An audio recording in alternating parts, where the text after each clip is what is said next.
오늘은 마태복음 7장 21절로 23절 말씀, 천국에 들어가는 자라는 말씀으로 함께 은혜를 나누겠습니다. 먼저 주여 말씀하옵소서 같이 하겠습니다. 주여 말씀하옵소서 주의 종이 듣겠나이다. 아멘. 주의 음성이 들리는 복된 시간이 되시기를 바랍니다. 예수님께서 지난 시간에 두 종류 열매가 있다라고 말씀해 주셨습니다. 아름다운 열매가 있고 나쁜 열매가 있다라고 말씀하시면서 좋은 나무가 아름다운 열매를 맺고 못된 나무는 나쁜 열매를 맺는데 아름다운 열매를 맺지 아니하는 나무마다 찍혀 불에 던져지는 때가 있다라고 말씀하셨습니다. 그러면서 오늘 본문 말씀에 천국에 들어가는 자가 있고 천국에 들어가지 못하는 자가 있다라고 경고하십니다. 그래서 오늘 본문 말씀을 통해서 누가 어떻게 천국에 들어가는지 함께 은혜를 나누므로 우리 모든 성도들은 천국에 들어가서 승리하는 복된 성도들 되시기를 바랍니다. 천국에 들어가는 자 첫 번째는 하나님의 뜻대로 행하는 자입니다. 오늘 21절 말씀 같이 읽겠습니다. 나더러 주여 주여 하는 자마다 다 천국에 들어갈 것이 아니요 다만 하늘에 계신 내 아버지의 뜻대로 행하는 자라야 들어가리라. 아멘. 예전에 한번 말씀드렸던 시골 할머니 이야기가 있거든요. 할머니가 지팡이를 짚고 길을 가시다가 두 갈래 길을 만났답니다. 그래서 이 할머니가 하나님 앞에 기도했습니다. 하나님이 인도하신 길로 가겠습니다. 그런데 지팡이를 세워서 넘어지는 쪽으로 하나님이 인도하신 줄 알고 가겠습니다. 라고 기도를 했답니다. 그래서 지팡이를 세웠거든요. 첫 번째 세웠더니 오른쪽으로 넘어지더랍니다. 그런데 다시 지팡이를 들었습니다. 그리고 두 번째 세웠습니다. 그랬더니 지팡이가 또 오른쪽으로 넘어지는 겁니다. 다시 세 번째 지팡이를 들고 세웠더니 지팡이가 이번에는 왼쪽으로 넘어지니까 그 할머니가 그랬답니다. 할렐루야, 하나님은 역시 왼쪽으로 인도하시는군요 하고 갔다라는 거거든요. 오늘 21절 내용의 말씀이 이 내용이거든요. 주여 주여 한다는 것은 예수를 주로 고백하고 믿는 사람이 주여 주여라고 부르는 것이고 하나님을 믿고 예배하는 사람이 주여 주여 하는 거거든요. 그런데 예수님은 누가 천국에 들어가느냐라고 하실 때 주여 주여 하는 것으로 판단하지 않고 하나님의 뜻대로 행하는지 행하지 않는지를 가지고 판단하겠다라고 말씀하십니다. 베드로전서 1장 9절 말씀 같이 읽겠습니다. 믿음의 결국 곧 영혼의 구원을 받음이라. 아멘. 믿음의 결국, 믿음의 최종 목적은 뭐냐면 영혼 구원, 영생을 얻는 것이고 천국에 들어가는 것이다 라고 말씀합니다. 그런데 오늘 예수님이 우리에게 경고하시기를 주여 주여 하는 자마다 천국에 들어가는 것이 아니고 하늘의 아버지의 뜻대로 하는 자, 아버지 뜻대로 행하는 자가 천국에 들어간다라고 말씀하십니다. 구약에 요나라는 선지자가 있거든요. 하나님이 아미떼 아들 요나에게 찾아오셔가지고 니느웨 큰 성읍에 가서 말씀을 전하라라고 하셨습니다. 니느웨가 어디냐면 북이스라엘을 멸망시킨 아수르 나라의 수도입니다. 그러니까 요나 입장에서는 원수와 같은 나라거든요. 그런데 원수가 구원받는 것을 보지 못하겠다라는 거거든요. 그런데 하나님이 니느웨로 가라 그랬는데 정반대 다시스로 가기 위해서 욥바로 내려가서 다시스에 가는 뱃값을 주고 배 타고 가거든요. 근데 성도 여러분, 요나가 이렇게 한 것은 요나가 아주 나쁜 사람이어서 그런 것이 아니라 실은 죄의 결과거든요. 죄는 하나님에게서 멀어지게 하고 죄는 하나님의 뜻을 쫓는 것이 아니라 하나님의 뜻을 쫓지 못하도록 방해한다라고 하시는 말씀입니다. 창세기 3장 8절 말씀 같이 읽겠습니다. 그들이 그날 바람이 불 때 동산에 거니시는 여호와 하나님의 소리를 듣고 아담과 그의 아내가 여호와 하나님의 낯을 피하여 동산 나무 사이에 숨은지라. 아멘. 선악과를 따먹기 전에는 아담과 하와가 에덴 동산에서 하나님과 함께 거닐었습니다. 그런데 죄가 들어오니까요, 하나님의 소리를 듣고 동산 나무에 숨었습니다. 무엇을 피해 숨었냐면 하나님의 낯을 피해 숨었다라고 말씀합니다. 요나도 다시스로 가는 배를 타기 위해서 욥바로 갈 때 성경은 뭐라 하냐면 여호와의 낯을 피하여 그리 갔다라고 말씀하거든요. 그러니까 죄가 우리 가운데 들어오면 하나님의 뜻을 쫓아가는 것이 아니라 하나님의 뜻이 아닌 내 뜻을 쫓아가게 하는 것이다 라고 말씀하십니다. 그러나 성도 여러분, 여러분들이 하나님의 은혜를 받으면 하나님의 뜻을 쫓는 믿음의 삶을 살게 될 줄로 믿습니다. 누가복음 1장에 보면 요셉과 정혼한 마리아에게 천사가 와서 은혜를 받은 자여 평안할지어다 네가 아들을 낳을 것이다 라고 말씀하십니다. 그때 마리아가 나는 남자를 모르는데 어떻게 아이를 낳습니까? 라고 할 때 천사가 네 친족 엘리사벳이 지금까지 아이를 갖지 못했지만 늙어서 아들을 가졌느니라 라고 하시면서 누가복음 1장 37절 38절 말씀 같이 읽겠습니다. 대저 하나님의 모든 말씀은 능하지 못하심이 없느니라. 마리아가 이르되 주의 여종이오니 말씀대로 내게 이루어지이다 하매 천사가 떠나가니라. 아멘. 천사가 하나님의 말씀에는 능치 못하심이 없다라고 그랬더니 마리아가 주의 여종이오니, 이 말은 뭐냐면 하나님은 나의 주인이시고 나는 하나님의 여종이니까 하나님의 말씀대로 내게 이루어지이다, 하나님의 뜻대로 행하겠습니다 라고 고백하는 거거든요. 근데 성도 여러분 아시는 것처럼 율법에 처녀가 아이를 갖게 되면 돌에 맞아 죽을 수도 있거든요. 그런데도 불구하고 마리아는 하나님이 나의 주인이시고 나는 그의 여종이니까 내가 어떤 형편에 처했든지 하나님의 뜻대로 행하겠다라고 고백한 거거든요. 성도 여러분, 여러분들도 이 믿음을 가지고 순종의 길, 십자가의 길, 천국에 들어가는 성도들 되시기를 바랍니다. 허드슨 테일러라는 선교사님이 계십니다. 이분이 중국에서 선교를 하시는데 지금도 선교가 어렵지만 그때는 더더욱 어려울 때거든요. 그런데 사람들이 물어보거든요. 어떻게 이 어려운 나라에서 그렇게 날마다 헌신하면서 선교할 수 있습니까? 라고 했더니 허드슨 테일러 선교사님이 그런 얘기를 하나 해주셨답니다. 연주회를 하게 되면 악기 연주한 사람이 연주회 전에 뭐 하냐면 악기 조율을 한다는 거죠. 연주회가 끝난 다음에 악기를 조율한 사람은 없을 뿐더러 그런 사람은 어리석은 사람이라는 거죠. 그런 것처럼 자기는 하루를 시작할 때 제일 먼저 하나님의 뜻에 자기를 조율하는 것부터 한다. 하나님 뜻에 맞추는 것부터 한다. 그래서 새벽 기도도 하고 말씀 묵상도 하고 예배를 드린다라고 고백했다라고 하거든요. 그래서 그가 뭐 하냐면 맡기신 일을 하나님의 뜻대로 하루하루 살다 보니까 지금의 열매를 맺게 되었다라고 고백하게 되었습니다. 성도 여러분, 여러분들도 하나님의 뜻에 맞추어 살아가는 복된 성도들 되시기를 바랍니다. 마태복음 21장에 예수님께서 제자들에게 한 가지 이야기를 해 주십니다. 어떤 사람에게 두 아들이 있는데 아버지가 큰 아들에게 얘야 오늘 포도원에 가서 일해라 그랬더니 예 하고 안 갔습니다. 둘째 아들을 불러다가 얘야 오늘 포도원에 가서 일해라 그랬더니 못 갑니다 라고 그래가지고 후에 뉘우쳐서 포도원에 가서 일을 했습니다. 이 둘 중에 누가 아버지의 뜻대로 행한 자냐라고 물으셨거든요. 누가 아버지의 뜻대로 행한 자입니까?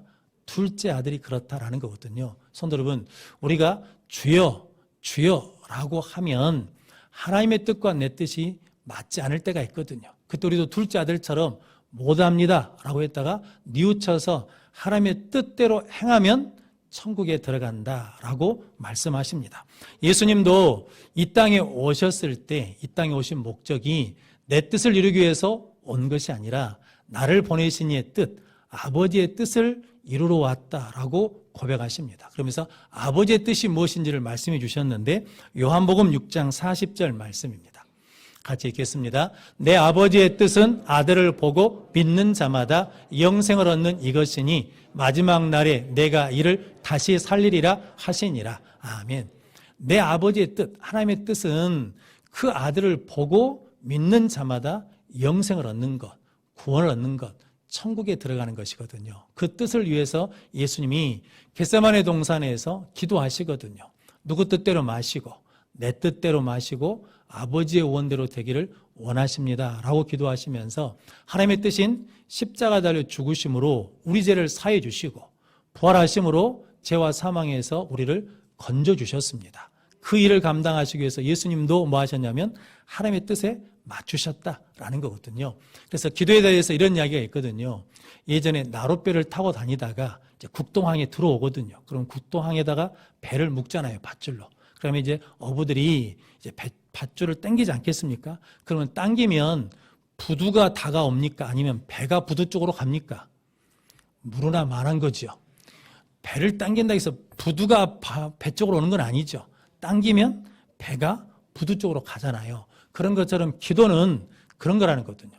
기도는 하나님을 내 쪽으로 끌어당겨가지고 내 뜻을 이루는 게 아니라 우리가 하나님께로 가서 하나님의 뜻에 순종하는 것이 기도다라고 말씀하십니다. 성도 여러분, 여러분들이 천국에 들어가는 자가 되기 위해서 내 뜻을 예수님처럼 십자가에 못 박고 그래서 하나님의 뜻을 행함으로 천국에 들어가는 십자가의 길을 가는 복된 성도들 되시기를 바랍니다. 그래서 예수님께서 누구든지 나를 따라오려거든 자기를 부인하고 자기 십자가를 지고 나를 따를 것이니라 라고 말씀하고 있습니다.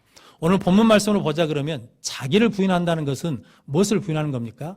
내 뜻을 내려놓고 하나님의 뜻을 붙들고 나아가는 것이 예수님을 따르는 십자가의 길을 가는 것이다 라고 말씀하십니다. 우리 모든 성도들이 예수님처럼 내 뜻을 십자가에 못 박고 예수님을 본받아서 그 하나님의 뜻을 행하는 십자가의 길을 가는 성도들 되시기를 바랍니다. 그래서 마침내 천국에 들어가는 복된 성도들 되시기를 축복합니다. 천국에 들어가는 자 두 번째는 하나님의 영광을 위해 사는 자입니다. 오늘 23절 말씀 같이 읽겠습니다. 그때 내가 그들에게 밝히 말하되 내가 너희를 도무지 알지 못하니 불법을 행하는 자들아 내게서 떠나가라 하리라. 아멘. 예전에 드라마 피디하신 분이 그런 말씀을 하시더라고요. 요즘에 방송사의 경쟁률이 아주 심하답니다. 그러니까 TV를 보는 사람도 적을 뿐더러 드라마 시청률 때문에 힘들다는 거거든요. 그런데 드라마 시청률이 언제 올라간가를 조사해 봤더니 언제 올라가냐면 주인공이 나올 때 시청률이 올라간대요. 그러니까 주인공이 뭐야 되겠습니까?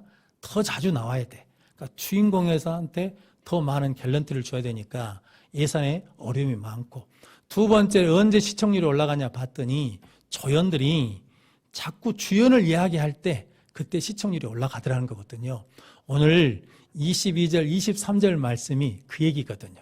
그날에 예수님께 주여 주여 하면서 우리가 주의 이름으로 선지자 노릇하고 주의 이름으로 귀신도 쫓아내고 주의 이름으로 권능을 많이 행했다라고 그러는데 예수님께서 뭐라고 하냐면 내가 밝히 말하노니 내가 너희를 도무지 모르겠다.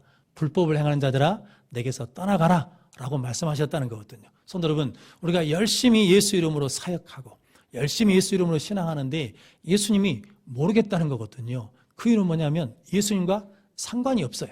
그 일을 통해서 누가 주인공 노릇하고 있으니까, 내가 주인공으로 하고 있으니까 예수님과는 전혀 상관없는 일이 된다라는 거거든요. 그래서 창세기 11장에 보면 바벨탑 사건이 있거든요. 사람들이 동쪽으로 옮기다가 시랄 평지에 와가지고 거기서 탑을 하나 쌓았는데 벽돌로 돌을 대신하고 역청으로 진흙을 대신할 정도로 문명이 발달했습니다. 근데 그때 그들이 창세기 11장 4절 말씀 같이 읽겠습니다. 또 말하되 자 성읍과 탑을 건설하여 그 탑 꼭대기를 하늘에 닿게 하여 우리 이름을 내고 온 지면에 흩어짐을 면하자 하였더니. 아멘.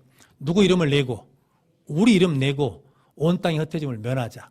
저기 하나님은 흩어지라겠는데 흩어지지 않겠다는 거거든요. 성도 여러분, 저 여러분들도 마찬가지거든요. 우리가 열심히 신앙생활 하면서 누구 이름이 드러나야 되냐면 하나님이 드러나야 되고 예수가 드러나야 될 줄로 믿습니다. 그게 뭐냐면 하나님의 영광을 위해 사는 거거든요. 레오나르도 다빈치라는 유명한 분이 계시거든요. 이분이 43살 때 밀라노에 있는 한 백작이 예수님의 최후 만찬 그림을 그려달라고 부탁을 했답니다. 그래서 3년 동안 그림을 준비하고 그렸대요. 그래서 그림이 거의 완성될 때 예수님이 가운데 있고 양편에 제자들이 있는데 첫 번째 그림에는 예수님이 오른손을 들고 잔을 들고 계셨답니다. 그런데 친구한테 한번 보여줬더니 친구 첫 마디가 뭐냐면 야, 저 잔 진짜 같이 잘 그렸다라고 그러니까 레오나르도 다빈치가 그 잔을 지워버렸답니다. 그리고 예수님 손 들고 있는 것을 탁자에 손 내린 곳으로 고쳤다라는 거거든요. 그래서 친구가 야, 왜 이렇게 지워버리냐라고 그랬더니 예수님만 드러나야 되는데 컵이 드러나서는 안 된다라는 거거든요. 할렐루야. 성도 여러분, 저 여러분들도 이렇게 예수만 드러내고 예수님을 주인공으로 이야기하는 우리 모든 성도들 되시기를 바랍니다. 창세기 41장에 보면 요셉 이야기가 있거든요.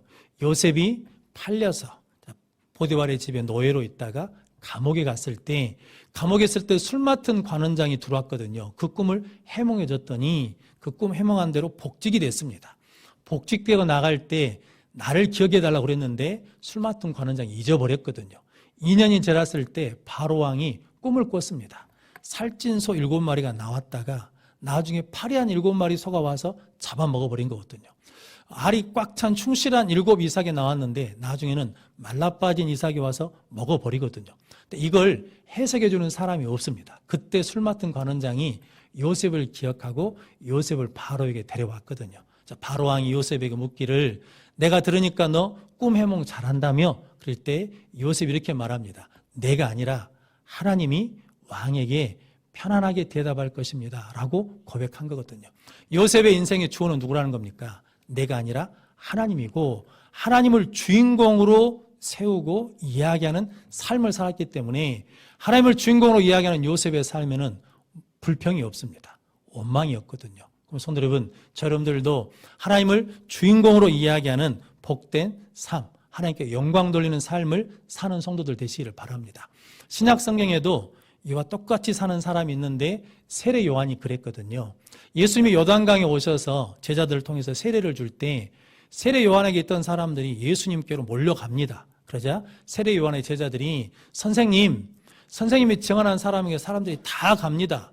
어떻게 좀 해보십시오 라는 이 말이거든요. 그때 세례 요한이 하나님이 허락하지 않으면 받을 수 없다. 나는 그리스도가 아니고 내가 그리스도가 아니라는 것을 증거할 사람들이 너희다 라고 그러시면서 요한복음 3장 29절 30절 말씀 같이 읽겠습니다. 신부를 취하는 자는 신랑이나 서서 신랑의 음성을 듣는 친구가 크게 기뻐하나니 나는 이러한 기쁨으로 충만하였노라. 그는 흥하여야 하겠고 나는 쇠하여야 하리라 하니라. 아멘. 세례 요한이 예수는 흥해야 하겠고 나는 쇠하겠다. 내가 감춰질지라도 누구만 드러나면 된다는 겁니까? 예수만 드러나면 된다. 이것이 하나님의 영광을 위해 사는 자이고 천국에 들어가는 자의 삶입니다. 여러분들이 이 복된 삶을 사는 성도들 되시기를 바랍니다. 그래서 바울이 우리는 예수 핏값으로 산 몸이 되었기 때문에 이제 하나님의 것이 되었으니까 너희는 먹든지 마시든지 무엇을 하든지 다 하나님의 영광을 위해 하라라고 말씀해 주셨습니다. 근데 성도 여러분, 하나님의 영광을 위해 산다고 생각하면 뭐 특별한 일이나 엄청 큰일을 해야 하나님께 영광이 된다고 생각하는데 그러지 않습니다. 예수님이 우리에게 가르쳐 주신 게 있는데 누가복음 17장에 보면 10명의 나병 환자가 예수님께 와서 고쳐달라고 기도했거든요. 예수님이 제사장에 가서 보이라 했던 10명이 순종해서 가다가 나았습니다. 그 중에 한 명이 돌아가지고 예수 발 앞에 엎드려 감사했거든요. 그때 예수님이 10사람 다 고침받은 거 아니냐? 9은 어딨냐? 그러시면서 이 이방인 외에는 하나님께 영광을 돌리러 온 자가 없느냐라고 그러시면서 네 믿음이 너를 구원하였느니라 라고 말씀해 주십니다. 10명이 다 병에서는 고침을 받았거든요. 그런데 누구만, 이방인 한 사람만 하나님께 와서 감사하며 영광 돌린 그 사람만 구원받았다는 거죠. 오늘 본문 말씀하자면 그 사람만 어디에 들어간 겁니까? 천국에 들어갔다라는 거거든요. 우리도 하나님 감사합니다. 하나님 감사합니다 하면 하나님께 영광을 돌리는 삶을 살게 되는 줄로 믿습니다. 또한 마태복음 5장 16절 말씀 같이 읽겠습니다. 이같이 너희 빛이 사람 앞에 비치게 하여 그들로 너희 착한 행실을 보고 하늘에 계신 너희 아버지께 영광을 돌리게 하라. 아멘. 너희 착한 행실을 보고. 성도 여러분, 우리가 착한 일 한 번 하면 하나님께 영광이 되는 겁니다. 누가 넘어졌어요. 그러면 뭐 하면 돼요? 이렇게 세워주면 돼요. 누가 무거운 짐을 들고 있어요. 그러면 들어주면 되는 것이고, 누가 슬픔 가운데 있으면 가서 손잡고 위로해주는 그런 일들을 하는 것을 보는 것이 그것을 통해서 하나님께 영광을 돌리는 것이다 라고 말씀합니다. 또한 요한복음 17장 4절 말씀 같이 읽겠습니다. 아버지께서 내게 하라고 주신 일을 내가 이루어 아버지를 이 세상에서 영화롭게 하였사오니. 아멘. 예수님 고백이거든요. 예수님은 하나님께서 내게 하라고 주신 일을 내가 이루어 하나님께 영광을 돌렸다라고 말씀하거든요. 성도 여러분, 우리에게도 하나님이 하라고 하신 일이 있거든요. 가정에서, 직장에서, 교회에서 그 일이 크든 적든 사람이 알아주지 않든 상관없이 그 일을 이루어내면 하나님께 영광을 돌리는 것이다 라고 말씀하고 있습니다. 곽선희 목사님이 그런 간증을 한번 하셨거든요. 어머니가 40에 곽선희 목사님을 낳았답니다. 그러니까 늦게 낳으신 거죠. 그런데 6.25 때 이북분이신데 이남으로 내려와야 되는데 어머니는 못 내려오고 가족 일부만 내려오셨답니다. 그래서 나중에 목사가 되어서 소망교회를 섬기면서 교회가 부흥해서 북한 선교도 하고 북한의 어려움도 돕고 하면서 북한에 몇 번 갈 기회가 있으셨답니다. 갈 때마다 어머니 생사가 궁금하니까 알아봤는데 어느 해 갔더니 생사 확인이 됐답니다. 돌아가셨다는 소식을 들었답니다. 근데 90 넘게 사시다가 돌아가셨대요. 그러면 잘 사신 거잖아요. 근데 호텔에 와서 기도하는데 그런 마음이 들더랍니다. 엄마, 이 힘들고 어려운 땅에서 배고픈 땅에서 뭐 그렇게 오래 사셨냐고. 빨리 하나님 나라에 가시지 왜 그렇게 오래 사셨냐. 그러니까 엄마한테 미안한 마음도 있고 고생한 엄마 생각하니까 그런 마음이 들더라는 거죠. 이렇게 기도하는데 분명하게 들린 소리가 하나 있었답니다. 그게 뭐냐면 성전에서 너를 위해 기도하기 위해서. 그러니까 어머니가 그 나이 때까지 사신 이유가 뭐 때문이냐면 내 아들 위해서 뭐 하려고? 기도하시려고 그렇게 사셨다라는 거거든요. 성도 여러분, 이것이 하나님께서 나에게 맡기신 일을 다 이루는 것이 하나님께 영광 돌리는 일이다라는 의미거든요. 공주에서 목회하시는 목사님이 그런 이야기를 해주시더라고요. 교회에 96세 잡수신 권사님이 계시답니다. 이분이 주일마다 감사헌금을 한대요. 감사헌금 제목이 뭐냐면 하나님 사명을 감당하게 해주십시오라고 감사헌금을 한다는 거거든요. 제가 물어봤습니다. 그 권사님 사명이 뭐답니까? 라고 그랬거든요. 96세 먹은 어르신이. 근데 그분이 그런답니다. 자기 사명은 예배 자리에 참석하는 거예요. 하나님 예배에 참석할 수 있는 힘 주시고 건강 주시고 은혜 달라고 그렇게 하나님 앞에 헌신한다는 거거든요. 성도 여러분, 이게 하나님께서 나에게 맡기신 일을 이루어 하나님께 영광 돌리는 거거든요. 성도 여러분, 저 여러분들이 지금 삶의 자리에서 사는 것이 하나님을 나를 그곳에 세워주셨다면 그곳에서 그 일을 다 감당함으로 하나님께 영광 돌리는 복된 성도들 되시기를 바랍니다. 이제 우리는 하나님을, 예수님을 주라고 고백하는 사람들입니다. 그래서 이제 여러분들이 내 뜻은 십자가에 못 박고 하나님의 뜻을 받아서 그 뜻대로 행함으로 천국에 들어가고 이제 저 여러분들이 내 이름을 내는 것이 아니라 하나님의 이름을 내는 사람으로 하나님의 영광을 위해 삶으로 말미암아 맡기신 일을 감사함으로 끝까지 잘 감당해서 천국에 들어가는 우리 모든 성도들이 되시기를 주님의 이름으로 축원합니다.